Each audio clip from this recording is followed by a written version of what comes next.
एक बात याद रखिएगा, परिस्थिति जब प्रतिकूल होती है ना जीवन में, उस समय आपका निर्णय कैसा होता है उससे ठाकुर जी प्रसन्न होते हैं। अभी आपके जीवन में कोई परिस्थिति बिगड़ी हुई नहीं है, सुबह रात में सो जाते हैं चैन से, सुबह उठते हैं, बढ़िया पराठा पाते हैं, दोपहर में भोजन करते हैं, शाम का भोजन करते हैं, सो जाते हैं, फिर सुबह उठते हैं, कोई टेंशन नहीं है लाइफ में। तो इसका मतलब ये समझिए ठाकुर जी की दृष्टि नहीं है आपके ऊपर, इसीलिए सहजता से चल रहे हो।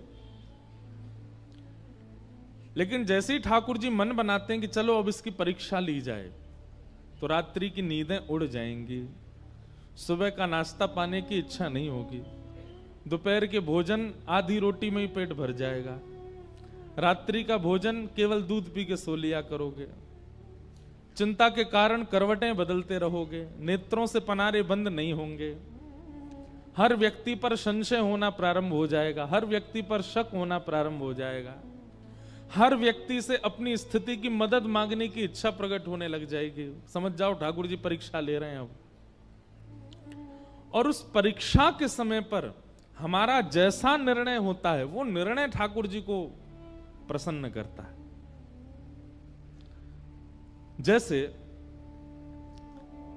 छोटा सा बालक जैसे धीरे धीरे वो बड़ा होता है तो मां उसको घर में पढ़ाती है, ऐसे 1 लिखते हैं, ऐसे 2 लिखते हैं, ऐसे 3 लिखते हैं, उसकी ऐसी कॉपीज भी ऐसी होती हैं 3 लाइंस वाली, उस पे ऐसे 3 बनाना है, ऐसे 2 बनाना है।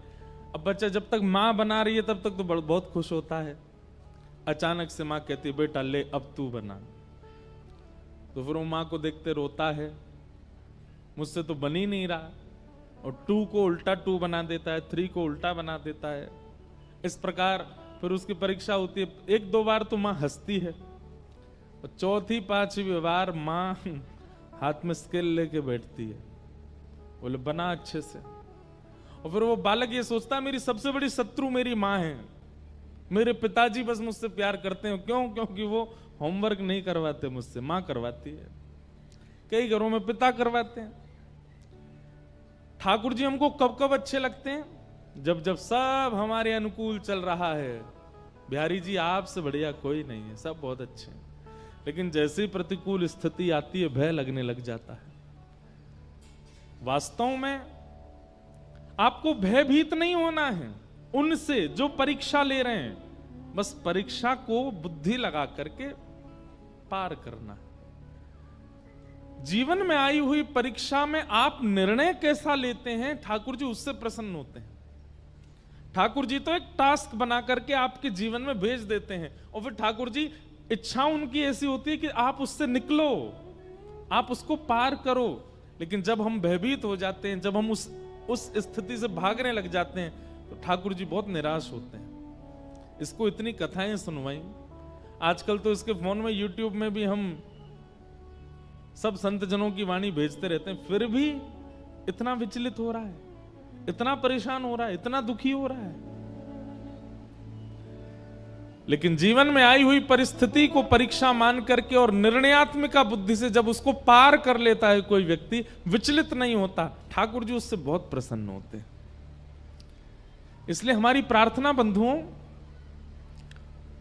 जब परीक्षा आती है, आती सबके है, मैं व्यास हूं मेरे जीवन में नहीं आती होगी ऐसा नहीं है, सबके जीवन में आती है। पर उस परीक्षा के समय पर विश्वास मत तोड़िए ठाकुर जी पर। आप लोग, मुझे पता है कई लोगों की ऐसी ऐसी परिस्थिति होती है, कभी कभी एकांत में जब मैं सुनता हूं तो मैं खुद सोच में पड़ जाता हूं कि इस परिस्थिति से कैसे निकलेगा। लेकिन संसार में एक भी परिस्थिति ऐसी नहीं है जिससे एग्जिट पॉइंट ठाकुर जी ने ना बनाया हो, सबका है। बस आप विचलित मत हो। किसी किसी की पहेली ज्यादा बड़ी है, किसी की छोटी है, पर सब पहेली का हल है। इसलिए विचलित मत होइए, बहुत शांत हृदय से, शांत बुद्धि से अपने निर्णय लीजिए और निकल पड़िए आगे।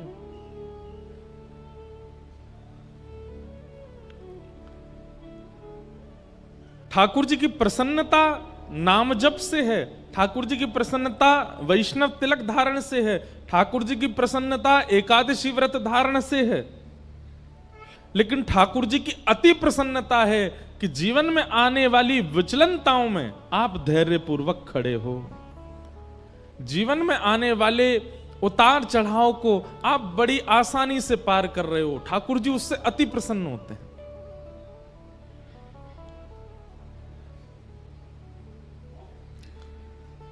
द्रौपदी और पांडवों के प्रति जो ठाकुर जी का प्रेम है ना, वो इसीलिए है क्योंकि इतनी परिस्थितियां आई और पांडव टूटे नहीं, द्रौपदी टूटी नहीं।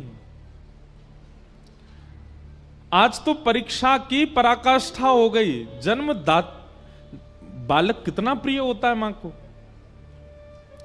बालक कभी अगर ऊधम मचाता है तो मां सबको डांट देती है, बोले इसको कुछ मत कहो, ये ऊधम करे मुझे बताओ, मैं इसको मारूं डांटू कुछ भी, और कोई इसको छुएगा नहीं। कई बार मां ऐसा बोल देती है टीचर्स को भी कि ज्यादा ऊधम मचाए तो आप इसको देख लेना, लेकिन फिर थोड़े अगर वही टीचर उसको पीट पाट दे तो फिर मां फिर लड़ने आ जाती है। बोले आपने इसको क्यों मारा, बोले इसने होमवर्क नहीं किया, तो बोले आप मुझे बताओ आप क्यों मार रहे हो। मां कभी नहीं देख सकती कि उसके पुत्र को उसके अलावा कोई और डांटे, पर यहां द्रौपदी के 5 बालक मार दिए गए और वो हत्यारा सामने खड़ा है और द्रौपदी कहती है इसको मुक्त कर दो। कल हमने इसी विषय पर बृहद चर्चा की थी। 5 बातें कहीं, धर्मम न्यायम शकरुणम निर्वलीकम समम महत। द्रौपदी की बात में धर्म है, न्याय है, करुणा है, समता है। ठाकुर जी उससे प्रसन्न हो गए और भगवान ने अपना नाम द्रौपदी को प्रदान किया। अश्वत्थामा पकड़ा हुआ था। अर्जुन बोले अब क्या करें, तो आधी दाढ़ी मूंछ और शिखा छेदन करके उसको सभा से निष्कासित कर दिया। भगवान बोले भैया अब तुम्हारा सब सुलह हो गया है, महाभारत युद्ध तुम लोग जीत गए हो, अब हस्तिनापुर की गद्दी पर बैठो, आनंद करो। अब मुझे आज्ञा दो, बहुत दिन हो गए हैं मैं द्वारिका से बाहर हूं, अब मैं वापस द्वारिका जा रहा हूं। ठाकुर जी जैसे ही रथ में आरूढ़ होकर के द्वारिका को प्रस्थान करने लगे, इतने में ही अर्जुन की पुत्र वधू, अर्जुन के पुत्र का नाम अभिमन्यु और अभिमन्यु की पत्नी उसका नाम उत्तरा। उत्तरा भगवान की ओर दौड़ी दौड़ी चली आ रही है और दोनों भुजाएं उठा करके ठाकुर जी से क्षमा याचना करती हुई रक्षा की कामना कर रही है। पाहि पाहि महायोगिन देव देव जगतपते नान्यम तद्भयम पश्ये यत्र मृत्यु परस्परम। हे नाथ मेरी रक्षा करो। भगवान बोले अभी द्रौपदी को मुक्त किया, अब ये कौन रोने लगा। तभी देखा कि पुत्र वधू अभिमन्यु की वधू रोती हुई आ रही है। भगवान ने तुरंत कहा उत्तरा क्या बात है, क्यों रो रही हो। बोले देखिए ना, जिस अश्वत्थामा को अभी सभा में अपमानित करके बाहर निकाल दिया, उसी ने ब्रह्मास्त्र छोड़ दिया है मेरे गर्भ के बालक को मारने के लिए। भगवान ने जैसे ही ब्रह्मास्त्र को देखा तो अंगुष्ठ मात्र एक और रूप धारण किया। एक रूप से तो सामने खड़े हैं और एक रूप से अंगुष्ठ मात्र रूप धारण करके गर्भ में प्रवेश किया और भगवान की गदा का नाम है चक्रा। क्या नाम है? ठाकुर जी की गदा का नाम है चक्रा। अपनी चक्रा नाम की गदा को ठाकुर जी ने द्रुत गति से घुमाया और गर्भ के उस बालक की रक्षा हुई। बहुत सावधानी से सुनिए सब लोग। भगवान ने उस गर्भ के बालक की रक्षा की। वही बालक भविष्य में परीक्षित हुए, जो भागवत के श्रोता हैं। हमारे पूज्य पिताजी महाराज के गुरुदेव अनंत श्री विभूषित श्री रामानुज प्रपन्नाचार्य गुरुजी महाराज, मेरे दादा गुरुदेव, इतनी सुंदर बात कहते थे, इतनी पते की बात कहते थे। वे कहते थे कि इधर देख लो, सुन लो। वे कहते थे कि जिस गर्भ में ना जाना पड़े उसकी सारी योजनाएं सारे शास्त्र बताते हैं। भजन करो, नाम जप करो, पुण्य करो, सत्कर्म करो, कीर्तन करो, तिलक लगाओ, आदि आदि सब सत्क्रियाएं करो। क्यों? क्योंकि इन सब के करने से पुनर्जन्म न विद्यते, पुनर्जन्म नहीं होता, फिर एक ही जन्म में सब कट जाता है। हमारे पूज्य पिताजी महाराज जी गुरुदेव कहते कि गर्भ में ना आना पड़े, इसी की योजना भागवत जी बताती हैं, इसी की योजना मानस जी बताती हैं, इसी की योजना वाल्मीकि रामायण बताती हैं। और उसी गर्भ में ठाकुर जी ऐसे प्रवेश कर गए बिना कुछ विचार किए। आपको पता है, जब मां के गर्भ में बालक होता है, श्रीमद् भागवत के तृतीय स्कंद में कपिल विभूति संवाद में जंतु स्तुति है।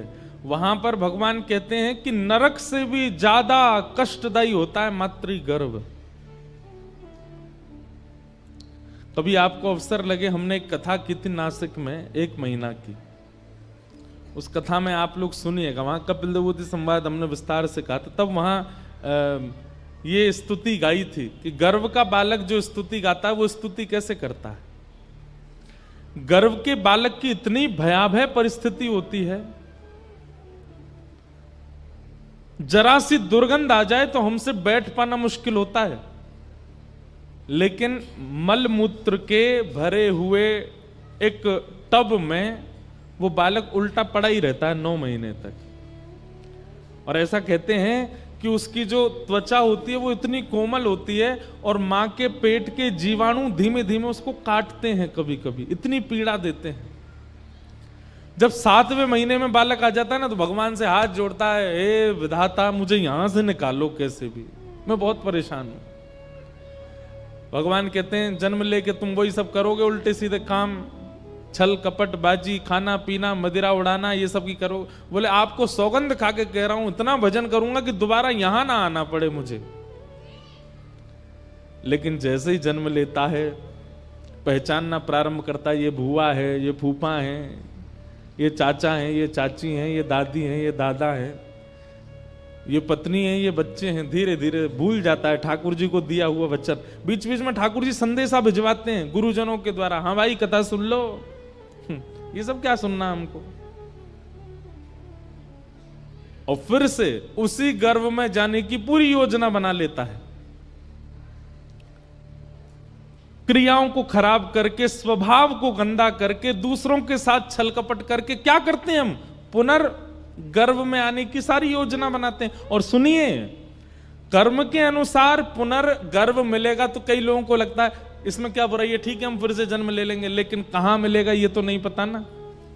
हो सकता है मानव के गर्भ में नहीं गए, कुकर सूकर के गर्भ में गए, तो मानव तो फिर भी बहुत सदा हुआ भोजन करता है, वो लोग तो कुछ भी खा लेते हैं, और वो जो खाते हैं वो सब बालक को पीड़ा देते हैं भीतर। कई बार तो आपको विश्वास नहीं होगा, जन्म दे के जानवरों की जो माताएं होती हैं वो जन्म दे के अपने बालकों को ही खा जाती हैं।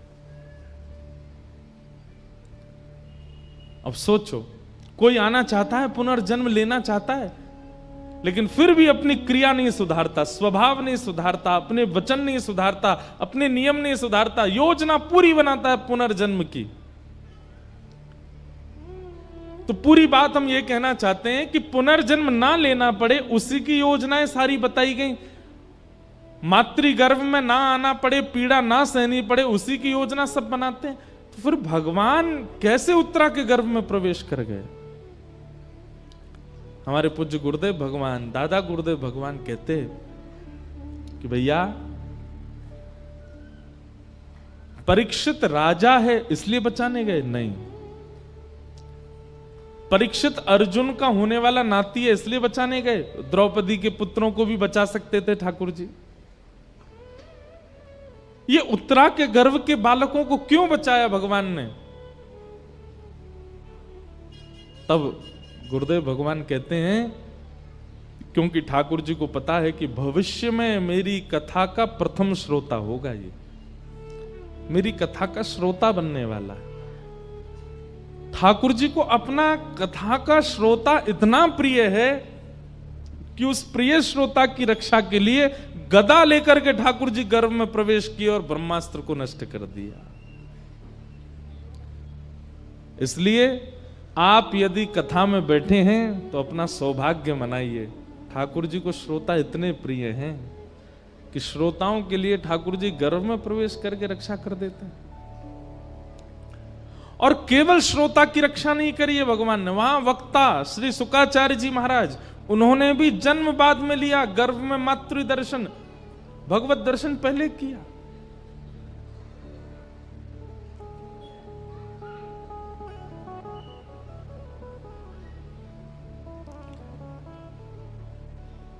भगवान ने उत्तरा के गर्भ में प्रवेश करके उनके बालक की रक्षा की, और रक्षा करने के पश्चात भगवान बोले अब सब मंगल है, ब्रह्मास्त्र नष्ट हो गया आकाश में, अब हम चलें। तो कुंती स्तुति गाने लगी भगवान की। कुंती ने बहुत सुंदर स्तुति गाई। कुंती कहती हैं, नमस्ये पुरुषं त्वाद्यं ईश्वरं प्रकृते परम अलक्ष्यं सर्वभूतानामन्तर्बहिरवस्थितं माया जवनिकाच्छन्नः आज्ञादोक्षजमव्ययम् न लक्ष्यसे मूढदृशां नटो नाट्यधरो यथा कि तथा परमहंसानां मुनीनाममलाशनां भक्तियोग विधानार्थं कथं पश्येम हि स्त्रियः। कुंती ने भगवान की स्तुति गाई। विस्तार का अवकाश नहीं है, आज नंदोत्सव है ठाकुर जी का।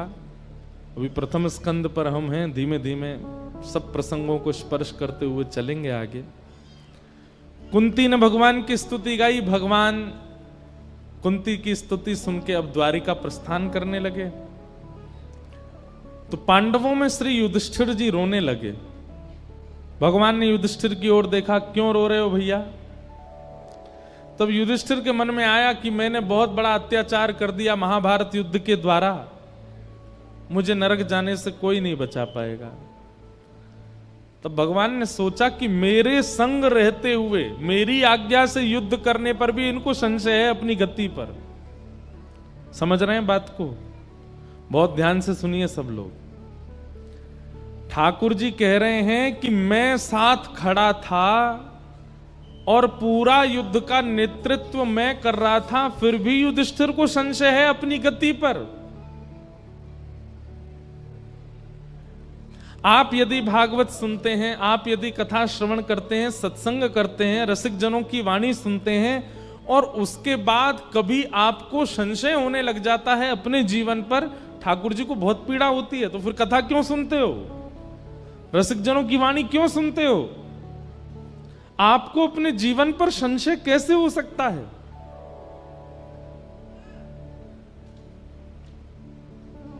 हमारे साथ श्री भगवान, हमें किस बात की चिंता। हमारे साथ श्री भगवान, हमें किस बात की चिंता। हमारे साथ है भगवान, हमें किस बात की चिंता। हमारे साथ है भगवान, हमें किस बात की चिंता। हमें किस बात की चिंता, हमें किस बात की चिंता। हमें बात की चिंता, हमें किस बात की चिंता। हमारे साथ हैं भगवान, हमें किस बात की चिंता। हमारे साथ है भगवान, हमें किस बात की चिंता।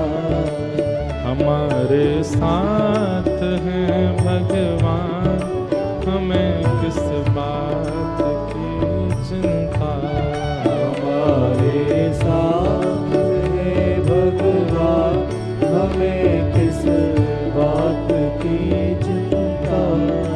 किया करते हो क्यों दिन रात तुम बिन बात की चिंता। किया करते हो तुम दिन रात क्यों बिन बात की चिंता। तेरे स्वामी को रहती है तेरी हर बात की चिंता। तेरे स्वामी को रहती है तेरी हर बात की चिंता। ये भाव या ये बात केवल इसलिए कह रहे हैं कि आप लोगों ने अब कथा सुन ली है, आप लोग वृंदावन हो आए हो, एक बार गुरु दीक्षा ग्रहण कर ली है, किसी गुरु के परमाश्रित हो चुके हो। अब आप लोगों को अपने जीवन पर संशय नहीं होना चाहिए, चिंता नहीं होनी चाहिए। विश्वास कीजिए, ठाकुर जी के समर्पित होने के बाद में अब ये भरोसा दृढ़ होना चाहिए कि बस अब चाहे जो हो जाए हमारे ऊपर कोई दिक्कत नहीं आने वाली। जैसे अर्जुन, पूरे महाभारत युद्ध में कौरवों के हर योद्धा का एक ही टारगेट है कि अर्जुन को घेरना है। युधिष्ठिर सामने से निकल जाता है ना तो योद्धा कहते कोई बात नहीं, इसको निकलने दो। भीम निकल जाता, निकलने दो। नकुल सहदेव अर्जुन को पकड़ो, कहां है? और अर्जुन ठाकुर जी के पीछे खड़ा है, बिल्कुल चिंता नहीं। अब आप सोचिए 18 दिन के युद्ध में एक बाण तो लगा होगा अर्जुन को। जब इतनी बड़ी सेना का एक ही केंद्र बिंदु है तो अर्जुन को एक बाण तो कहीं खरोंच ही आ गई होगी। कुछ नहीं हुआ अर्जुन को। क्यों? करिष्ये वचनम तव।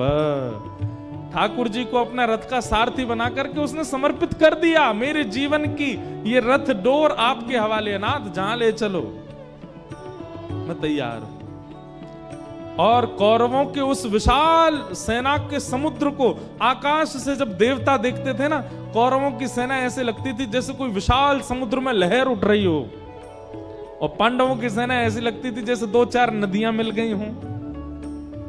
लेकिन उस विशाल कौरव सैन्य सिंधु को भगवान ने ऐसे पार करा दिया अर्जुन को, जैसे कोई छोटे से बालक को गाय के खुर का गड्ढा लंघवा देता।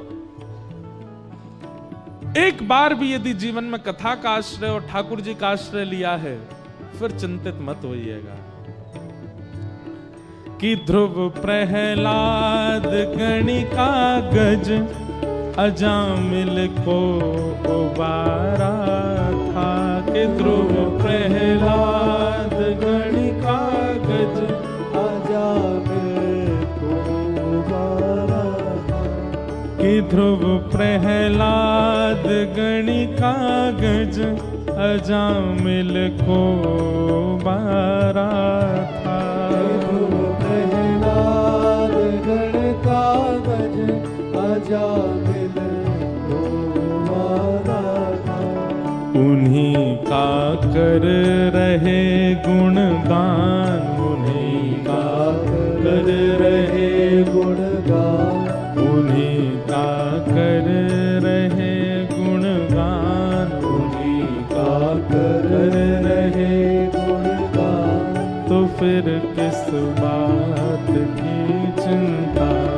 उन्हीं का कर रहे गुणगान, तो फिर किस बात की चिंता। दीवाने बन गए हैं अब, हमें दुनिया से क्या लेना। दीवाने बन गए हैं अब, हमें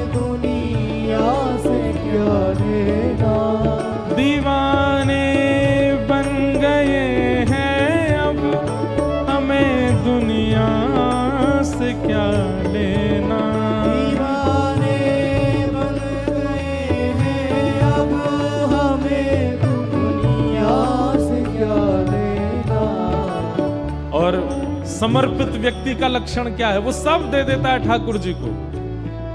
आप जब ठाकुर जी के आगे शीश झुकाते हैं, गुरु दीक्षा ग्रहण करते हैं, कथा श्रवण करते हैं, इसका मतलब क्या है, आपने स्वयं को अर्पित कर दिया। सभी कुछ कर दिया जब दान, सभी कुछ कर दिया जब दान, सभी कुछ कर दिया जब दान, सभी कुछ कर दिया जब दान, तो फिर किस बात की चिंता। सभी कुछ कर दिया जब दान, तो फिर किस बात की चिंता। हमारे साथ श्री भगवान, हमें किस बात की चिंता। हमारे साथ ही भगवान, हमें किस बात की चिंता। दीवाने बन गए हैं अब, हमें दुनिया से क्या लेना। दीवाने बन गए हैं अब, हमें दुनिया से क्या लेना। दीवाने बन गए हैं अब, हमें दुनिया से क्या लेना। दीवाने बन गए हैं अब, हमें दुनिया से क्या लेना। सभी कुछ कर दिया जब दान, सभी कुछ कर दिया जब दान, सभी कुछ कर दिया जब दान, सभी कुछ कर दिया जब दान, तो फिर किस बात की चिंता। सभी कुछ कर दिया जब दान, तो फिर किस बात की चिंता। हमारे साथ हैं भगवान, तो फिर किस बात की चिंता। हमारे साथ है भगवान, तो फिर किस बात की चिंता। युधिष्ठिर का रोना ठाकुर जी को अच्छा नहीं लग रहा है। भगवान बोले, महाभारत युद्ध की पूरी योजना मेरे नेतृत्व में हो रही है, अर्जुन को चिंता नहीं है, लेकिन युधिष्ठिर रो रहा है। और क्या कह के रो रहा है कि अब मुझे नरक में भी स्थान नहीं मिलेगा, मैंने बहुत बड़ा गलत काम कर दिया, मैंने महाभारत युद्ध करके बहुत गलत कर दिया। ठाकुर जी बोले, इसको विश्वास ही नहीं है मुझ पर। तब भगवान बोले, अब अपने प्रति मैं कैसे विश्वास प्रकट करवाऊं कि भाई मुझ पे भरोसा कर। तब भगवान बोले कि जब मैं स्वयं किसी का विश्वास अपने प्रति प्रकट नहीं करवा पाता, तो फिर वह विश्वास कोई भक्ति प्रकट करवाता है। एक बात कहें, आपसे बुरा नहीं मानिएगा, यदि आपने कभी सत्संग नहीं किया होता, कथा नहीं सुनी होती, किसी संत का आश्रय नहीं लिया होता, किसी वक्ता की वाणी नहीं सुनी होती, और कहीं आपको सुनाम की गली में साक्षात श्री बिहारी जी प्रकट होकर दर्शन दे देते, तो आप क्या करते? भैया सुबह सुबह कोई और काम नहीं है, आ गए हो सज धज के, चलो कहां से आए हो, कौन हो, क्या नाम है आपका, काम धंधे का समय, कहां से आए हो, चलो निकलो यहां से। बिहारी जी कहेंगे, वाह भाई, हमें जाने ही ना है, हम तो प्रेम ही ना है, हमें भरोसा ना है।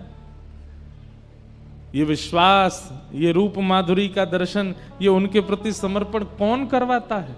कथा ही तो करवाती है, कोई भक्ति तो करवाता है। ठाकुर जी बोले, युधिष्ठिर के चित्त में जो अविश्वास प्रकट हुआ है, इसको विश्वास में परिवर्तित करने के लिए अब कोई भक्त का आश्रय लेना पड़ेगा। तभी भगवान को याद आया कि ओहो, बाणों की सैया पर लेटे मेरी प्रतीक्षा कर रहे हैं भीष्म पितामह, चलो उनके पास। और भगवान पांडवों को लेकर के भीष्म पितामह के पास गए। भीष्म पितामह को इच्छा मृत्यु का वरदान है, इच्छा मृत्यु का वरदान। इच्छा मृत्यु का वरदान मतलब जब तक वो ना चाहें, चाहे शरीर बीच से अलग कर दिया जाए, मरेंगे नहीं। छन्नी तो बना ही दिया, रोम रोम में बाण लगा है भीष्म पितामह के, बाणों के सैया पर लेटे हैं।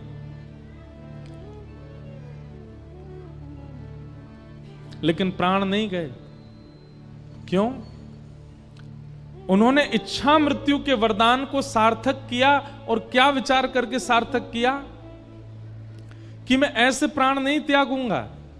मेरे प्राण कब निकलेंगे? बोले शंख चक्र गदा पद्मधारी द्वारिकाधीश मेरे सामने खड़े होंगे, उनके नेत्रों में मैं निहार रहा हूंगा, उनसे दो बातें हृदय की कर लूंगा, उसके बाद मेरे प्राण निकलेंगे। अब उससे पहले चाहे मेरे शरीर को कोई बीच से काट दे, मेरे प्राण नहीं निकलेंगे।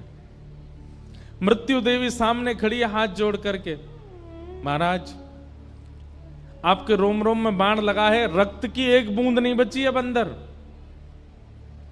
अब तो मुझे आज्ञा दीजिए कि मैं आपको ले चलूं। विष्णु बताऊं बोले खड़ी रहे, जब तक श्याम सुंदर नहीं आएंगे उनका दर्शन नहीं कर लूंगा, प्राण नहीं त्यागूंगा मैं एक बात कहता हूं बंधुओं कि इच्छा मृत्यु का वरदान प्रत्येक मानव को मिला हुआ है। ध्यान से सुनिएगा, इच्छा मृत्यु का वरदान प्रत्येक मानव को मिला है। लेकिन बात यहां अटक जाती है कि मानव ने कभी मृत्यु की इच्छा ही प्रकट नहीं की। कोई भी व्यक्ति मृत्यु की इच्छा प्रकट करता ही नहीं, उसको जीवन की ही इच्छा है, जीवित रहने की ही इच्छा है।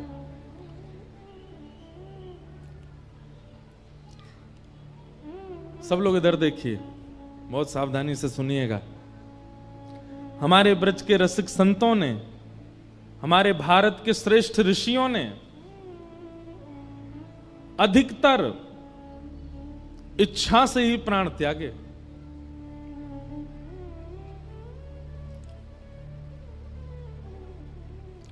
मृत्यु की इच्छा बलवान नहीं है उनके आगे, हमारे आगे है। पर हमारे ब्रज के और भारत के कई ऋषियों ने अपनी इच्छा से प्राण त्यागे।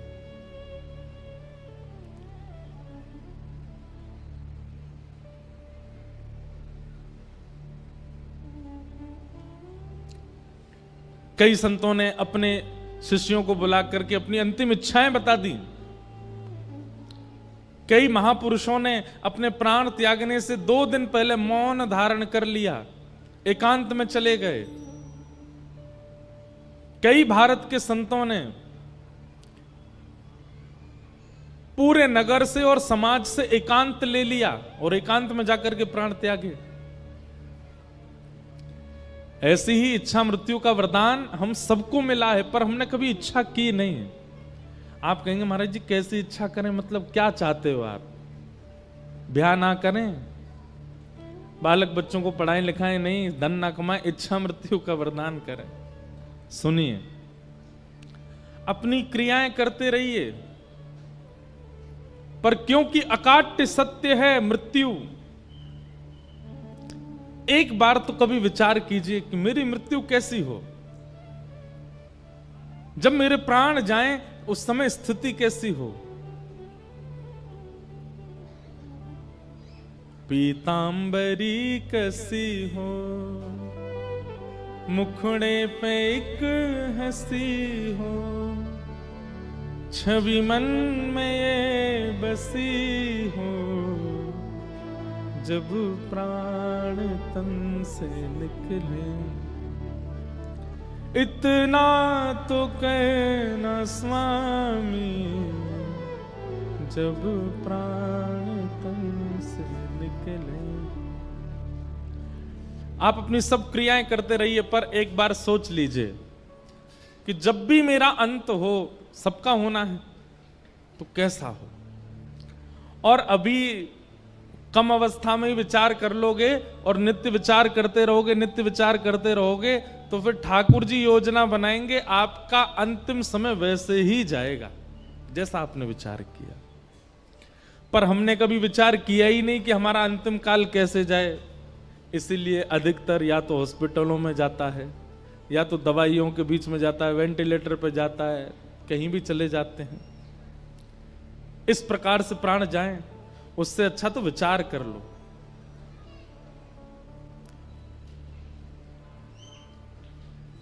इच्छा मृत्यु। हम सुनाम से वृंदावन जाएं राधा रमण, राधा वल्लभ बिहारी जी सब जगह दर्शन करें, और सब जगह दर्शन करने के बाद में और फिर श्री राधा वल्लभ लाल जी की प्रसादी पावें।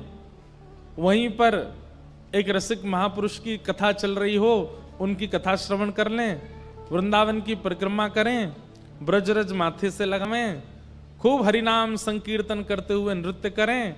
सायंकाल का समय हो जाए, सूर्यास्त हो रहा हो, लोग दीपदान कर रहे हैं यमुना जी में, और हम श्री यमुना जी के तट पर बैठे हैं, रज में सुख आसन में बैठे हैं, नेत्र बंद हो जाएं, और तभी श्री प्रियालाल जी के सुंदर अंग की सुगंध नाक में आने लगे।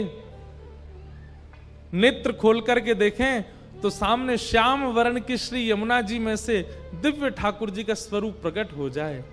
श्री प्रिया प्रियतम युगल सरकार का नित्य दर्शन एक क्षण के लिए, एक झलक बस हमको दिखे, और उसी समय श्री धाम में ही हमारे प्राण चले जाए, ऐसा विचार कर लिया। हम कथा सुन रहे हो, आदि आदि जैसा आपको प्रिय लगे। लोग इतने ज्यादा खतरनाक हैं संसार के। एक बार मैं ये बात बोल रहा था कथा में, तो एक बालक आया अगले दिन मेरे पास। बालक नहीं था 25-26 साल का। मैंने क्या बात है भाई, सब लोग अपने अपने भाव बताते हैं। बोले महाराज जी कल आप कह रहे थे इच्छा मृत्यु का वरदान। मैंने हाँ। बोले मैंने भी सोचा, कल रात भर सोचा मेरी इच्छा मृत्यु कैसी हो। मैंने कैसी हो भाई? बोले महाराज जी दुबई में मेरा बहुत बड़ा बंगला बन जाए, करोड़ों की मुझ पर 5-6 गाड़ियां हों, और भगवत कृपा से मेरे 2-3 ब्याह हो जाए। मैंने कहा वाह भाई। मैंने कहा और? बोले मेरी मनचाही वस्तु जो मैं पाना चाहता हूं उसको मैं खा लूं, खा करके मेरा पेट भरा हो, गाड़ियों की इच्छा, घर की इच्छा, धन की इच्छा, पत्नी की इच्छा, बच्चों की इच्छा सब पूरी करके खूब प्रसाद पा करके यहां तक अपना पेट भरूं, और महाराज सभी मेरे प्राण निकल जाएं। मैंने कहा भाग जा, दिखना नहीं मुझको। लोग इतने खतरनाक हैं कि वो संसार के विषयों को सोच के भी प्राण त्यागने में राजी हैं।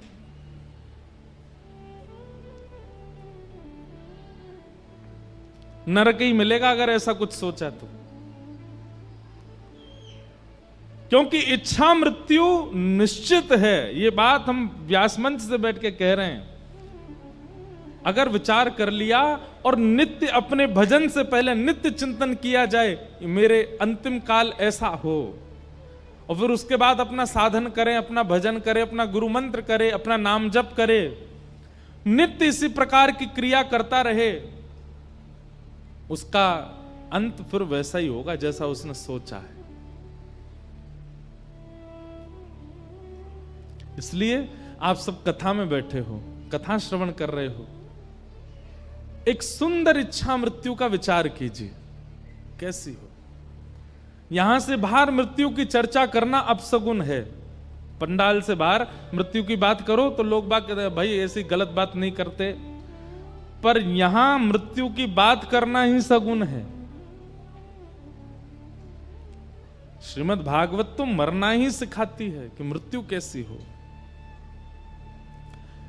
हम तो भीष्म पितामह को अपना आइडल मानते हैं। कितनी भी पीड़ा आई हो, कितने भी संकट आए हो, लेकिन उन्होंने अपनी इच्छा मृत्यु को बरकरार रखा। भले ही कौरवों के संग में रहे, भले ही खूब सुनना पड़ा ठाकुर जी से, लेकिन फिर भी इच्छा मृत्यु, मृत्यु हो तो भीष्म पितामह जैसी, अंत भला तो सब भला। जीवन में आपने क्या किया संसार के लोग सब भूल जाएंगे, पर अंत आपका कैसा था सब याद रखेंगे। भीष्म पितामह का अंत श्रेष्ठ था। बाणों की सैया पर लेटे हैं और तभी द्वारिकाधीश पांडवों के साथ चलते हुए आ रहे हैं। भीष्म पितामह प्रसन्न हो गए, बस मैं अब अपने इच्छा पूरी करूंगा। ठाकुर जी सामने आकर के खड़े हुए। भीष्म पितामह बोले बस सदैव देवो भगवान प्रतीक्षता। बहुत ध्यान से सुनिए, इतना प्यारा श्लोक है ये। सदैव देवो भगवान प्रतीक्षता कलेवरम यावदिदं हनोम्य प्रसन्न हासारुणलोचलो लस मुखाम्भुजो ध्यान पतश्चतुर्भुज। कभी कभी मन करता हम कैसे बोलेंगे ऐसे ठाकुर जी से, क्या कह रहे हैं भीष्म पितामह। जैसे ही ठाकुर जी सामने आके खड़े हुए तो ठाकुर जी का स्वभाव है टिकते तो है नहीं, न क्यों हिल रहे हैं, ऐसे हिल रहे हैं, कभी आंख झपक रहे हैं, कभी ए अर्जुन इधर आ इधर आ, कभी युधिष्ठिर को बुला रहे हैं, कभी नकुल सहदेव को खींच रहे हैं, द्रौपदी से कह रहे हैं तू भी इधर आ। भीष्म पितामह बोले बहुत देर हो गई नाटक करते करते, सीधे खड़े रहो मेरे सामने, ये हिलो डोलो नहीं ज्यादा, मेरे पास समय बहुत कम है। भगवान स्थिर हो गए। ठाकुर जी बोले क्यों? बोले आपको देखते देखते मैं अपने प्राण त्यागने वाला हूं, और जब तक मेरे प्राण नहीं निकले आंख की पलक भी नहीं गिरनी चाहिए आपकी। डांट करके बोल रहे हैं ठाकुर जी को, हिलो नहीं। ठाकुर जी बोले भाई तुझे इच्छा मृत्यु का वरदान, तेने कहीं 10 साल तक सोच ली कि मरना ही नहीं है तो? पितामह भीष्म बोले तो फिर 10 साल खड़े ही रहे ना, आपको निहारता रहो। अब ना मैं पलक झपकूंगा ना आप झपको, बहुत देर हो गई, बहुत समय निकल गया, बहुत मुश्किल से हाथ पड़े हो, अब अपने जीवन के अंत को मैं सफल बनाऊंगा, मेरे सामने स्थिर होकर खड़े हो जाइए। तो कहते हैं ठाकुर जी का मुख थोड़ा सा मुरझा गया। जैसे जबरदस्ती किसी को खड़ा कर दो तो उसके मुख से पता चल जाता है कि जबरदस्ती करी है इसके संग। कई बार ब्याहों में देखते हो ना, दुल्हा खुश ही नहीं लगता, पता चल जाती है कि जबरदस्ती करवा रहे हैं। दुल्हन खुश नहीं लगती, दुल्हन पता चल जाता जबरदस्ती हो रही है। ठीक जैसे जबरदस्ती वाला दुल्हा जैसा लगता ना, वैसे ठाकुर जी हो गए। मुकुट तो पहना है, मोर पिच्छ तो लगाया, श्रृंगार तो किया, पर चेहरे पर न कहूं प्रसन्नता नहीं। भीष्म पितामह बोले अरे अरे अरे ये क्या हो रहा है? ठाकुर जी बोले अब क्या हो गया? ये मुखमंडल की मुस्कान कहां चली गई आपकी? ठाकुर जी बोले हमको घबराहट हो रही है, तुम कब प्राण त्यागोगे, हम कब तक खड़े रहेंगे यहां पे? बोले बस इतने में ही घबरा गए? और खुद जो हमको 84 लाखों में नचाते रहते हो उसमें तब घबराहट नहीं होती आपको? जैसे तैसे हाथ पड़े हो मेरे सामने, खड़े रहो। और कैसे खड़े हो? बोले प्रसन्न हासारुणलोचनोल्लसत् शब्द है। भीष्म पितामह कहते हैं प्रसन्न हो जाइए, आपके ये दो जो कपोल हैं ये गुलाब जामुन की तरह फूल जाने चाहिए, इतनी जोर से प्रसन्न होइए। और ऐसी स्थिति में आपको देखते हुए मैं अपने प्राण त्यागूंगा। भगवान जबरदस्ती मुस्कुरा रहे हैं, ले भैया देख ले। और भीष्म पितामह ठाकुर जी को देखते हैं, नेत्र सजल हो गए। और भीष्म पितामह ने भगवान की स्तुति गाई।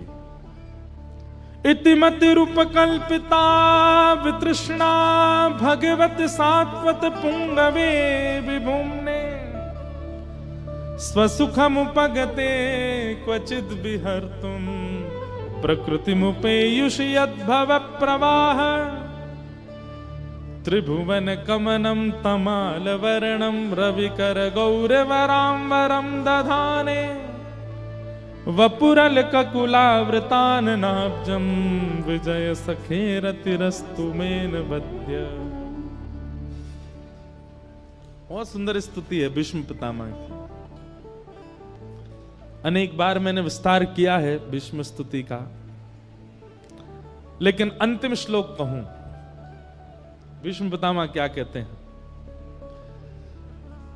ललित गति विलास वल गुहास प्रणय निरीक्षण कल्पितो रुमान कृतमनुकृतवत्य उन्मदान्ध प्रकृति मगन किलयस्य गोपवध्व। सब लोग इधर देखो। भीष्म पितामह कह रहे हैं, हे नाथ, मैंने आपके सारे रूप देख लिए। कौन कौन से? आपका चतुर्भुज रूप देखा, आपका विराट रूप देखा, आपका सहस्त्र शीर्षा पुरुखः सहस्त्राक्षः सहस्त्रपात वो रूप भी देखा, जहां आपके 1000 मुख, 1000 हाथ, 1000 पैर। और जब महाभारत का युद्ध प्रारंभ हुआ तब आपका वो रूप भी मैंने देखा। बोले कौन सा रूप? बोले सपदि सखी वचो निशम्य मध्य निज परयोर वलयोर रथम निमेश्य। जब रथ भूमि रणभूमि के मध्य में आप अर्जुन के रथ को हाँकते थे, घोड़ों के पैरों से उड़ने वाली धूल आपके मुख पे आती थी और आप लगाम पकड़ करके अपनी बाजू से अपने माथे के बालों को दूर करते थे। शंख चक्र गदा पद्म वाले के हाथ में जब चाबुक और रस्सी देखी मैंने कहा वाह कन्हैया, तेरे ये रूप भी अद्भुत है। मैंने सारे रूप देख लिए आपके, पर एक रूप देखने की मेरी अभिलाषा है। भीष्म पितामह बोले, भगवान बोले कौन सा रूप? तब यहां पर कितना सुंदर शब्द है, बोले ललित गति विलास बल गुहास। आप जब ललित गति से चलते हो, ललित गति कैसी है? एक पैर यहां रखते हैं तो दूसरा पैर उसके सामने नहीं रखते, थोड़ा तिरछा रखते हैं, जैसे बांके बिहारी खड़े हैं, ये चलते भी ऐसे ही हैं। ऐसे पांव यहां, पांव, कमर भी मटकेगी, पैरों मटकेंगे, सिर भी मटकेगो, सुंदर केश भी झूमेंगे, सुंदर मुकुट पे पाग पे लगी भाई जो लटकन है वो भी हिलेगी। ललित गति विलास वल गुहास। आप जब ललित गति से विलास करते हुए चलते हो, कभी मधुमंगल के कंधे पर हाथ रख के हंसते हो, कभी श्रीदामा को गले में लेकर के हंसते हो, कभी तन सुखा पर अपना पूरा भार धर देते हो। आपकी जो वो वृंदावन की ललित गति है ना नाथ, मुझे उसका दर्शन करना। और ललित गति विलास वल गुहास प्रणय निरीक्षण कल्पितो रुमान कृतमनुकृतवत्य उन्मदांध। जैसे ब्रज की गोपियां वो आपको भिन्न भिन्न रूप बना देती हैं। कैसे? कोई गोपी कहती है लाला तैने मेरे घर को माखन खाया और चल मैं तो पकड़ के ले चलूं यशोदा के पास, तो आप उसके चरणों में गिर जाते हो, अरे भाभी तू जो कहेगी सो करूंगो, लेकिन मैया के पास मत ले चल। तो वो गोपी कहती है अच्छा जो कहूंगी सो करोगे? बोले हाँ बैठो मेरे सामने। आप उसके सामने थर थर कांपते हुए बैठ जाते हो, कहा करनो है?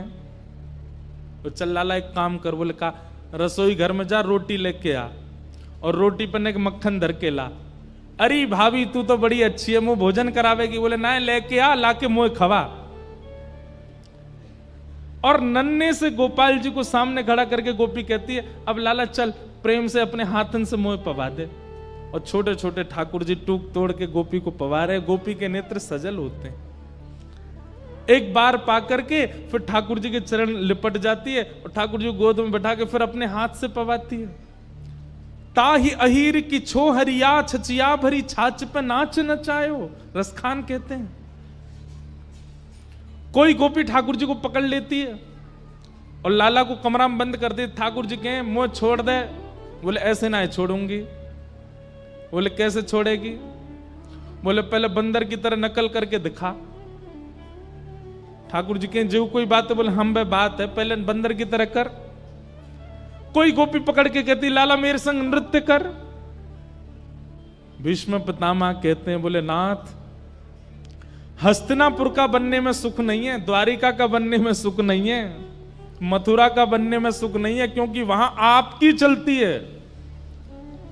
हमें तो ब्रजवासी बना दो जहां हम कहें और आप नाचो, हम कहें और आप चलो। कृत मनु कृतवत्य उन्मदांध प्रकृति मगन किलयस्य गोपबद्ध। आहा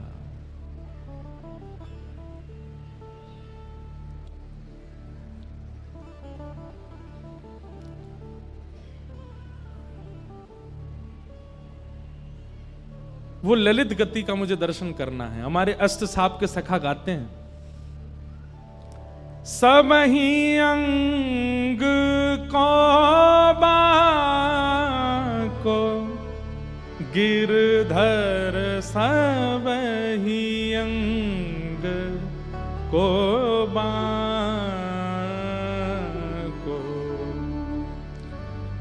एक भी अंग ठाकुर जी का सीधा नहीं है, सब ही अंग को बांको। बांकी चाल चलत गोकुल की चाल चलत गोकुल में, छैल छबीलौता को गिरधर सब ही अंग बांग को। हे नाथ, मुझ पर कृपा कर दीजिए। मेरे इस अंतिम काल में आपने दर्शन दिया मुझको, इससे मैं बहुत प्रसन्न हूं। पर मैं जाते जाते आपसे मांगना चाहता हूं कि अगला जन्म मुझे वैकुंठ में मत भेजना, स्वर्ग में मत भेजना, अन्य किसी लोक में मत भेजना, मुझे ब्रज वृंदावन में भेज देना, ताकि मैं आपकी ललित गति की चाल देख सकूं। एक गोपी बनकर के मैं भी मक्खन जमाऊं, मैं भी दही बिलो करके मक्खन निकारूं। भीष्म पितामह कह रहे हैं, और मैं भी अपने छीका पे मक्खन धरते भय सोचूं कि या छीका को ने नीचो कर दूं, ताकि कन्हैया आवे तो वह को चोरी करवे में दिक्कत नहीं हो, मुझको वो गोपी बना दो।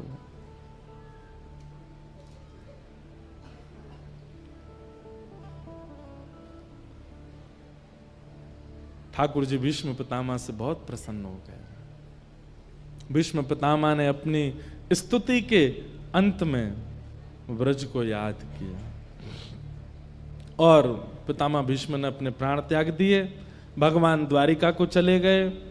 यहां पर परीक्षित का जन्म हुआ, धीरे धीरे परीक्षित बड़े हुए। अर्जुन ने एक बार आकर के संदेश सुनाया कि द्वारिकाधीश लीला पूरी करके चले गए। परीक्षित को राज्य गद्दी पर बिठा करके पांचों पांडव स्वर्गारोहण को चले गए। परीक्षित की आयु ज्यादा बड़ी नहीं, छोटे से थे। ब्राह्मणों के नेतृत्व में बहुत कम अवस्था में, 6-7 वर्ष की अवस्था में परीक्षित राजा बन गए। बताओ, एक छत्र सम्राट बन गए। लेकिन ब्राह्मणों के निर्देश में राजपाट संभालने लगे, धीरे धीरे बड़े हुए, उनका विवाह हुआ, जन्मेजय आदि पुत्र हुए। एक दिन परीक्षित को कलयुग मिला। बैल के पैर काट रहा था काला काला व्यक्ति। परीक्षित ने उसको मारने का प्रयास किया तो चरणों में गिर गया और कहा, महाराज मुझे मत मारिए, मैं ब्रह्मा के द्वारा बनाया गया हूं। परीक्षित बोले, कौन हो तुम? बोले, सतयुग के बाद त्रेता आता है, त्रेता के बाद द्वापर, और द्वापर के बाद मेरी आगमन होता है कलयुग। मैं कलयुग हूं। कलयुग नाम सुनते ही परीक्षित घबरा गए। बोले, तुम कैसे आए? बोले, जैसे ही भगवान धराधाम छोड़ करके गए, मेरा आगमन हो गया। परीक्षित ने कहा कि मेरा राज्य छोड़ के जाना पड़ेगा। कलयुग ने कहा, मैं नहीं जा सकता, ये युग व्यतिक्रम है, आप कृपा करके मुझे कुछ स्थान दे दीजिए, मैं वहीं रहूंगा। तो द्यूतम पानम स्त्रियः सूना यत्रा धर्मस् चतुर्विधः पुनश्च याचमानाय जात रूप मदात प्रभो। ये 2 श्लोकों में 5 स्थान हैं कलयुग के। जुआ, मदिरापान, परस्त्री गमन, हिंसा और अनीति से कमाया गया धन। इन 5 स्थानों पर कलयुग निवास करता है। अब इनका विस्तार अगर मैं करूं तो इन 5 का विस्तार बहुत बृहद हो जाएगा। जुआ, जुआ का मतलब खेल में खेलने वाला जुआ ही नहीं होता। जुआ का मतलब धन का असद प्रयोग कहीं भी आप करते हो, वो सब जुआ है। पानम, अपनी जिह्वा पर किसी भी ऐसे पदार्थ को आप धारण करते हो जिससे आपका दिमाग अनकॉन्शियस हो जाता है, नशा होने लगता है, वो सब पानम की दृष्टि में आता है। तीसरा है परिस्त्री गमन, एक पत्नी व्रत धारण करके रहना है। पत्नी होने के पश्चात किसी के प्रति कुदृष्टि होना ये पाप है। पति होने के पश्चात किसी अन्य पुरुष के प्रति भाव होना ये पाप है। द्यूतम पानम स्त्रियः, और चौथा स्थान बताया सूना, यानी कि हिंसा, जबरदस्ती।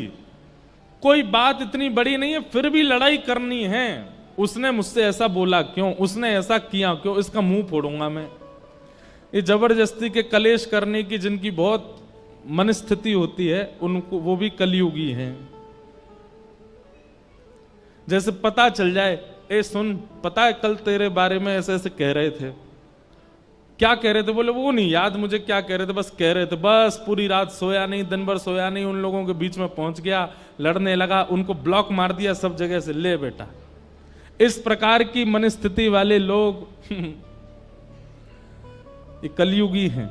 हिंसा में उनकी बड़ी रुचि होती है, लड़ने झगड़ने में बिल्कुल पीछे नहीं रहते। और अंतिम कलयुगी लोगों का लक्षण क्या है? बिना मेहनत के धन कैसे मिल जाए, इसकी विचारधारा में जो लगे रहते हैं। अनीति से कमाया गया धन, ये 5 स्थान कलयुग को प्रदान किए। राजा परीक्षित ने एक संत का अपमान कर दिया, जिसके कारण उनके मस्तिष्क में कलयुग प्रविष्ट हो गया।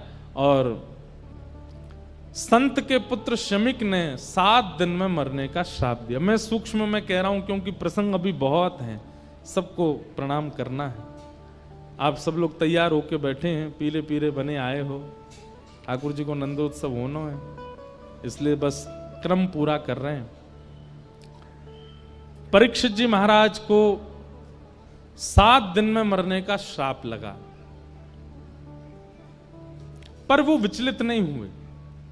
जैसे ही उन्हें पता चला कि मुझे 7 दिन में मरने का श्राप लगा है, तुरंत अपना मुकुट उतार दिया, अपने पुत्र को बुला करके उसको पहना दिया और कहा, बेटा अब तुम राज शासन संभालो। पत्नी को बुला के कहा, बिल्कुल विचलित मत होना, मैं सौभाग्यशाली हूं, संसार का कोई व्यक्ति जानता ही नहीं है कि उसकी मृत्यु कब होगी, अगले क्षण भी हो सकती है, पर मैं ये जानता हूं कि 7 दिन से पहले मेरी मृत्यु नहीं होगी, 7वें दिन ही होगी, इसलिए मैं अपना कल्याण कर सकता हूं। मतलब जीवन में होने वाली स्थिति को नकारात्मक वे में ना सोच करके उसमें कोई सकारात्मक बुद्धि रखता है, ये एक वैष्णव का लक्षण है। कोई काम जिसके लिए आप वर्षों से लगे थे, अंत में आकर के वो नहीं बना, संसारी व्यक्ति तो टूट जाएगा, लेकिन वैष्णव वो टूटेगा नहीं, वो उसके प्रति भी कोई सकारात्मक भाव रखेगा। शायद ये काम बन जाता, बनने के बाद में कुछ बहुत बड़ी घटना हो जाती, इसलिए ठाकुर जी ने बनने ही नहीं दिया, ऐसी विचारधारा। परीक्षित की सोच कितनी अच्छी है। परीक्षित कहते हैं कि संसार का कोई भी व्यक्ति नहीं जानता कि उसकी मृत्यु कब होगी, पर मैं जानता हूं कि मैं 7 दिन से पहले तो नहीं मरूंगा, इसलिए देवी इन 7 दिनों को मैं भगवत अर्पित करना चाहता हूं, मुझे आज्ञा दो। पत्नी की आज्ञा लेकर के परीक्षित वन में चले गए और वन में उन्हें श्री अनेक संत मिले, तभी वहां श्री सुखदेव जी का आगमन हुआ। बोलो सुखदेव जी महाराज की। सुखदेव जी महाराज जैसे आकर के मंच पर विराजमान हुए, परीक्षित ने चरणों में प्रार्थना करते हुए कहा, महाराज जल्दी मरने वाले की मुक्ति का उपाय बताओ, जिसके जीवन के केवल 7 दिन बचे हैं, उसको मुक्ति प्राप्त करने के लिए क्या करना चाहिए, कृपा कर आप मुझे आज्ञा दें। और यहां से श्री सुखदेव जी बोलना प्रारंभ करते हैं। अब देखो एक बात सुनिएगा, सब लोग इधर देखो, सावधानी से सुनो। सुखदेव जी का प्रसंग प्रारंभ हो रहा है। कोई भी साधु, कोई भी संत, कोई भी वक्ता, कोई भी वैष्णव यदि कभी कुछ कहने जाता है ना, उसका स्वभाव है वो पहले अपने इष्ट को वंदन करेगा, उसके बाद ही कुछ बोलेगा। हम कथा प्रारंभ करते हैं उससे पहले अपनी परंपरा से जो पूज्य पिताजी महाराज व्यास मंच पे मंगलाचरण करते हैं, वही मंगलाचरण करेंगे। आप सब लोग प्रणाम करके चले जाते, उसके बाद हम 5-6 श्लोक बोलते हैं, उसके बाद कीर्तन कराते हैं, फिर कथा प्रारंभ करते हैं, सीधे कहना नहीं शुरू कर देते। लेकिन यहां पर एक आश्चर्य हुआ कि सुखदेव जी महाराज मंच पर बैठे और परीक्षित ने जिज्ञासा की, जल्दी मरने वाले की मुक्ति का उपाय बताओ। इन्होंने ना तो इष्ट को प्रणाम किया, ना अपने गुरु को प्रणाम किया, ना किसी परंपरा के श्लोकों का स्तवन किया, सीधे उसको उत्तर देना प्रारंभ कर दिया कि वरीयाने शते प्रश्न क्रतो लोक हितम नृप आत्मविद सम्मत पुंसाम। वरीयानेशते प्रश्नः कर्तो लोक हितम नृप आत्मविद सम्मतः पुंसाम श्रोतव्यादिषु यः परः। इसका मतलब क्या है? अगर वैष्णव बिना इष्ट को प्रणाम करने बोलने लग जाए तो हो सकता है कहीं ना कहीं वो हमारे किसी भाव से अप्रसन्न है, या फिर हमने जो जिज्ञासा की है वो जिज्ञासा उचित नहीं है, इसीलिए। और वही बात हुई।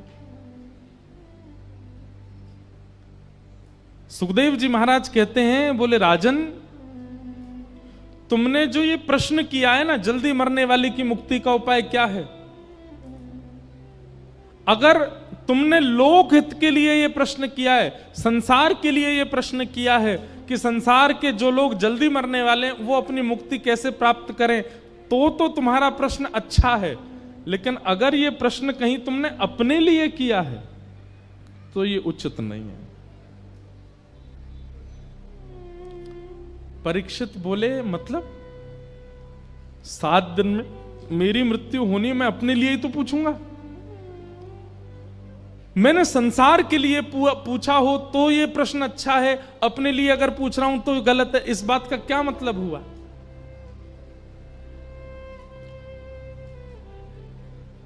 जो लोग आ रहे हैं, जा रहे हैं, उठ रहे हैं, बैठ रहे हैं, हमारी प्रार्थना है पीछे वाले लोग इतने शांति से कथा सुनते हैं, आगे वाले लोग एक तो लेट आते हैं और फिर आके उठ उठ के और भागते हैं, सबको डिस्टर्ब करते हैं। ये देखो पीछे वाले ताली बजा रहे हैं, कोई नहीं, हम तुमको ही कथा सुना रहे हैं। बिल्कुल, आगे वाले तो बैठ जाते हैं बस। वो बेचारे इतने ध्यान से कथा सुनते हैं, पर ये बीच वाले और आगे वाले, इनको उठने से ही फुर्सत नहीं होती, यहां से आएंगे वहां, हमारा भी ध्यान भंग होता है। इतना अद्भुत प्रसंग चल रहा है। अगर ये आपके जीवन के कई प्रश्नों के उत्तर हैं और फिर बाद में आप यही प्रश्न हमसे एकांत में करोगे, जब मिलने आते हो, महाराज जी इसका उत्तर बता दो, कथा क्यों नहीं सुनी थी? पता है आपको, ये वैसी बात हो जाती है कि टीचर ने क्लास में पढ़ाया, तब तो सुने नहीं, जब प्रश्न पेपर आ गया, सर आपने ये तो पढ़ाया ही नहीं था। टीचर उस समय कहता हूँ, एक मुक्का मारूं तुझे, पूरी क्लास पढ़ रही थी, कहां था तू? ये आगे वाले बीच वाले वही बालक हैं। जब जीवन में संकट आएगा ना तो फिर जीव निकारे डोलेंगे, हमने क्यों नहीं सुना तब, इसका प्रश्न तो महाराज जी उत्तर देके ही नहीं गए कथा में, सब बता रहे हैं हम, सुनो तो सही।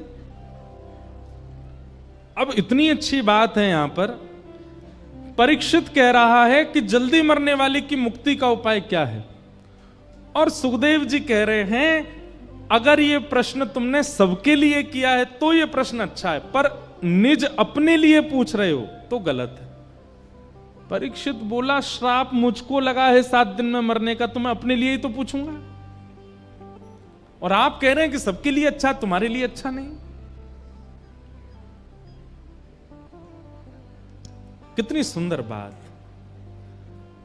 सुखदेव जी कहते हैं, परीक्षित ये प्रश्न तुम्हारे लिए उचित इसलिए नहीं है क्योंकि तुम कौन हो, ये बड़ी बात है। संसार के लोग सामान्य हैं, पर तुम कौन हो? मैं पांडवों का वंशधर, बोले नहीं, गलत उत्तर दिया तुमने। मैं पृथ्वी का एक छत्र सम्राट परीक्षित, बोले यह भी गलत उत्तर है। तो फिर मुझे क्या उत्तर देना चाहिए? तब श्री सुखदेव जी महाराज कहते हैं, तुम वो बालक हो जिसकी मृत्यु को भगवान ने टाला था, तुम वो बालक हो जो अपनी मातृ गर्भ में प्राण त्यागने वाला था, पर ठाकुर जी ने आकर के तुमको बचाया। तुम वो बालक हो, तुम वो बालक हो जिसने जन्म बाद में लिया है, गर्भ में भगवान का दर्शन पहले किया है। और ऐसा बालक, बात सुनो, ऐसा बालक जिसकी रक्षा स्वयं प्राणनाथ ने की हो, जिसकी रक्षा स्वयं संसारनाथ ने की हो, जगन्नाथ ने की हो, वो बालक मेरे सामने हाथ फैला के कह रहा है जल्दी मरने वाले की मुक्ति का उपाय बताओ। तुम तो पहले ही मुक्त हो चुके हो क्योंकि तुम्हारी रक्षा भगवान ने की है। ठाकुर जी की एक झलक किसी पर पड़ जाए, ठाकुर जी का स्पर्श किसी को हो जाए, ठाकुर जी के भ्रमण के दायरे में, जहां ठाकुर जी भ्रमण कर रहे हो उस दायरे में अगर कोई जीव जंतु भी आ जाए उसकी भी मुक्ति हो जाती है। तुम तो वो बालक हो जिसने अपनी मातृ गर्भ में भगवान का दर्शन किया, तुम मुक्ति की कामना कैसे कर सकते हो? सीधी बात यह है परीक्षित, तुम पहले से ही मुक्त हो, तुम्हें मुक्ति की कामना नहीं करनी है, तुम्हारी मुक्ति तो होगी ही होगी, क्योंकि तुम तो ठाकुर जी के संस्पर्श के बालक हो। इसलिए ये प्रश्न अगर तुम अपने लिए कर रहे हो तो ये उचित नहीं है, क्योंकि तुम्हारी मुक्ति से कोई अभिप्राय नहीं है।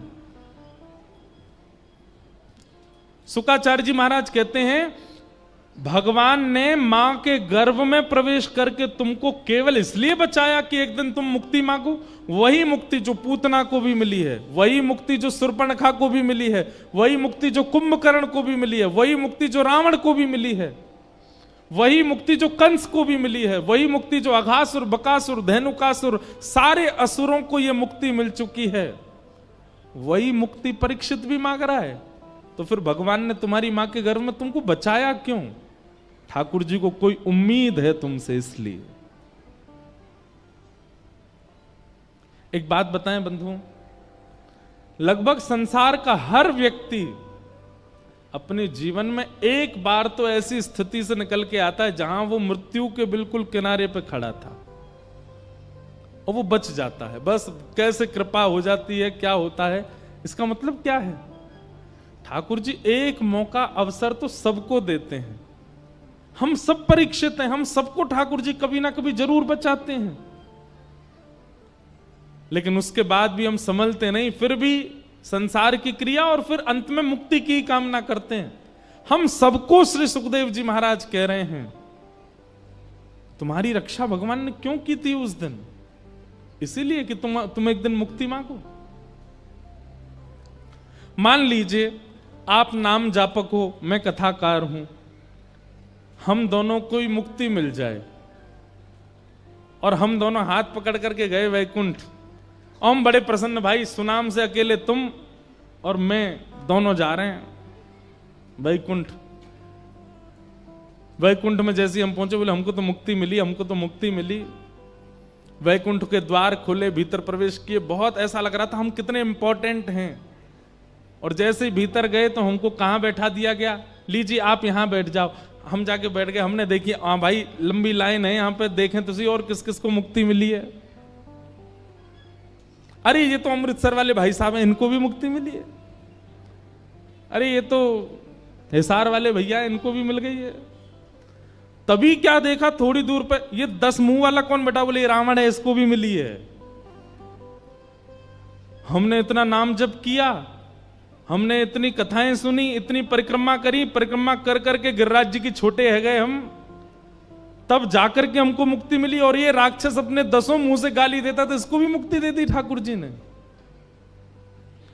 तब फिर आपको लगेगा ना हम में इसमें अंतर क्या है? फिर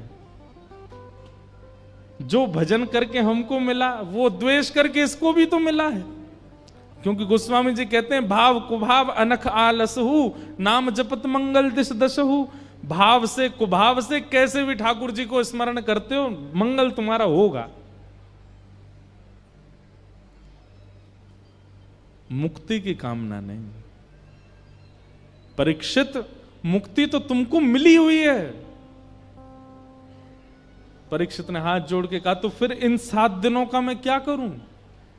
ये जो 7 दिन मुझे मिले इसका मैं क्या करूं? बोले यह भी प्रश्न है कि उस ब्राह्मण बालक ने तुमको 7 दिन में मरने का ही क्यों कहा? ऐसा क्यों नहीं कहा कि अभी इसी वक्त तक्षक सर्प डस दे और राजा परीक्षित की मृत्यु हो जाए? उसने ऐसा क्यों कहा कि अगले 7 दिन में मृत्यु हो? यह भी तुम्हारे ऊपर कृपा है। मुक्ति के लिए 7 दिन की आवश्यकता नहीं। हमारे शास्त्र कहते हैं जिस व्यक्ति ने जीवन भर पाप किया हो, सारे गलत काम किए, जीवन में कोई काम नहीं छोड़ा, और वो अपने अंतिम स्थिति में अंतिम श्वास ले रहा हो और उसी समय कोई रसिक आकर के कान में एक बार बोल दे श्री राधा, श्री कृष्ण, श्री वृंदावन, श्री गिरिराज, श्री गोवर्धन। एक नाम भी कोई बोल दे और उसके प्राण निकल रहे हों, भले ही उसने जीवन में कितने भी पाप किए हों, अंतिम काल में यदि कान में कोई भगवान नाम आ गया और उसके प्राण निकल गए, तो यहां स्पष्ट लिखा है योगिनाम नृप निर्णीतम हरेर नामानुकीर्तनम। हरि का नाम यदि अंतिम काल में कान में पड़ गया तो मुक्ति निश्चित है। फिर जीवन के सारे आपके चैप्टर क्लोज कर दिए जाएंगे। इसने गलत खाया, गलत पिया, गलत व्यवहार किया, सब खत्म। अंत में भगवान नाम सुन लिया, वैकुंठ। परीक्षित, मुक्ति के लिए 7 दिन जरूरी नहीं होते, एक क्षण बहुत है। तुमको 7 दिन मिले हैं। परीक्षित बोले भगवान अब मैं क्या करूं, मुझे बताओ। बोले तुम मुक्ति मत मांगो, तो क्या मांगू? बोले भक्ति मांगो। बोले इन दोनों में अंतर क्या है? इतना सुंदर अंतर बताते हैं। मुक्ति का मतलब मृत्यु के बाद भगवान का दर्शन, और भक्ति का मतलब जीते जी भगवान का दर्शन। अब तुम्हारा उद्देश्य यह नहीं होना चाहिए कि 7 दिन बाद तक्षक सर्प डसे और विमान आए और तुमको वैकुंठ ले जाए। तुम्हारा उद्देश्य अब यह होना चाहिए 7 दिन बाद तक्षक सर्प आए, उससे पहले शंख चक्र गदा पद्मधारी श्रीमन नारायण आ जाएं और जीवित अवस्था में तुमको दर्शन दे दें, उसके बाद तुम्हारी मृत्यु हो। तुम्हारा उद्देश्य यह होना चाहिए। अपनी जीवित अवस्था में प्राण वायु भीतर है, नेत्र खुले हों, कान खुले हों, और उस क्षण ठाकुर जी दिखें, फिर प्राण त्यागें। हमारी स्थिति क्या? प्राण त्यागने के बाद भगवान से मिलना है? नहीं, जीवित अवस्था में मिलना है। और प्राण त्यागने के बाद भगवत दर्शन को मुक्ति, जीवित अवस्था में भगवत दर्शन को भक्ति। भक्ति मांगो। परीक्षित की स्थिति ऐसी हो गई, अब उनको चिंता नहीं थी मृत्यु की, अब तो चरण पकड़ लिए। बोले मुझे मुक्ति भुक्ति कुछ नहीं चाहिए। मैं एक भाव गाता हूं। मुक्ति भुक्ति ना मागत केवल, मुक्ति भुक्ति ना मागत केवल। हमें मुक्ति नहीं चाहिए तो अपनो जान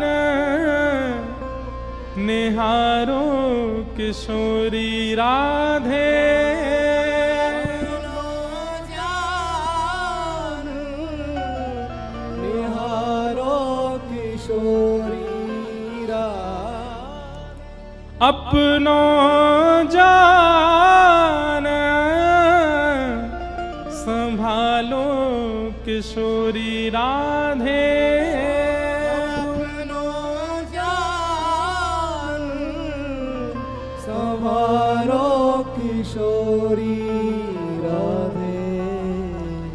मोहे तो भरोसो है तेरो रे किशोरी राधे। मोहे तो भरोसा है तेरो रे किशोरी राधे। मोहे तो भरोसो है तेरो रे किशोरी राधे। मोहे तो भरोसा है तेरो रे किशोरी। एक बार दोहरा के गाइए। मुक्ति भुक्ति ना मागत केवल। मुक्ति भुक्ति ना मागत केवल। मुक्ति भुक्ति ना मागत केवल। मुक्ति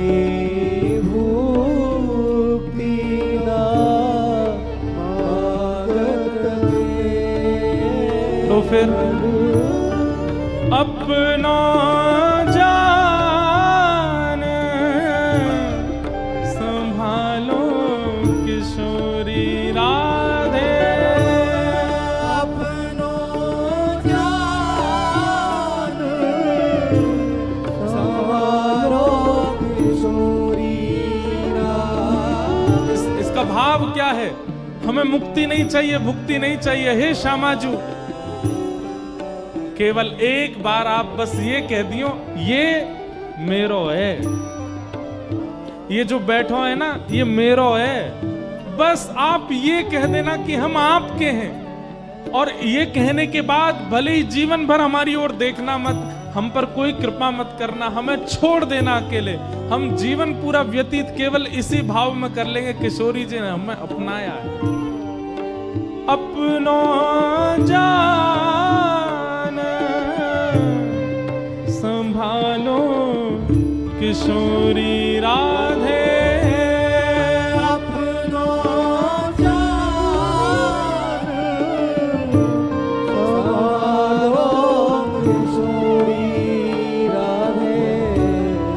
मोहे तो भरोसा है तेरो रे किशोरी राधे, मोहे तो भरोसा है तेरो रे किशोरी राधे। मोहे तो भरोसा है तेरो री किशोरी राधे, मोहे तो भरोसा है तेरो रे किशोरी राधे। मोहे तो भरोसा है तेरो री किशोरी राधे, मोहे तो भरोसा है तेरो रे किशोरी राधे। मोहे तो भरोसा है तेरो रे किशोरी राधे, मोहे तो भरोसा है तेरो रे किशोरी राधे। साधनहीन दीन में राधे, साधनहीन दीन मेरा राधे। तुम करुणामयी प्रेम अगाधे,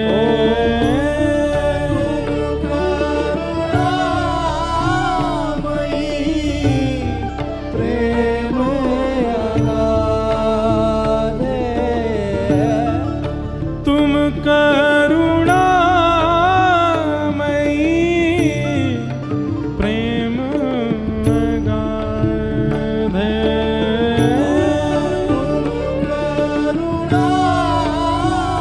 करुणामयी प्रेम अगाधे। मोहे तो भरोसा है तेरो रे किशोरी राधे, मोहे तो भरोसा है तेरो रे किशोरी राधे। तेरो रे किशोरी राधे, तेरो रे किशोरी राधे। तेरो रे किशोरी राधे, तेरो रे किशोरी राधे। और कोई कामना नहीं है हमारी। और ये बात मैं नहीं कह रहा हूं, ये स्वयं श्री परीक्षित जी महाराज को सुखदेव जी समझा रहे हैं कि मुक्ति की कामना मत रखो, भागवत जी के प्रति तो भक्ति की कामना रखो, और केवल ये कामना रखनी है कि मृत्यु हो उससे पहले एक बार बस ठाकुर जी प्रसन्न होके कह दें कि हाँ मैंने तू स्वीकार कर लियो, बस फिर चाहे प्राण चले जाएं।